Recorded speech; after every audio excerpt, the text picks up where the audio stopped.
Welcome back everyone to my YouTube channel. Today we are here with another video, and in this video, I'll show you how to download, install, and set up a VPN app called Welcome Back VPN.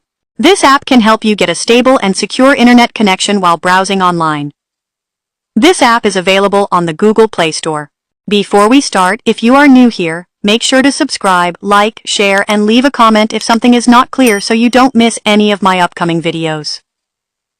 Now let's get started. Open the Google Play Store, where you can easily search and download Android apps. In the search bar, type Welcome Back VPN. From the search results, find the correct app by checking its name and icon, then tap Install. Once the installation is complete, tap Open to launch the VPN app. When you open the app, you'll need to do a few simple settings so that it works properly. First, tap on the three lines at the top of the screen and select Check Config. This updates the app's settings and ensures you get the best performance. Next, tap on the server box. Here, you can choose a server that works well in your country.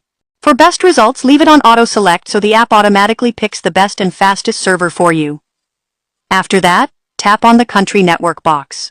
From the available list, choose your country network name that works best for your connection. For this example, I'll select one from the list that's working well. Finally, tap the Start button to connect. Wait a few seconds, and as you can see, the VPN connects successfully. That's how you set up and use Welcome Back VPN to get a secure connection while browsing online. Thank you for watching this video, and see you in the next one.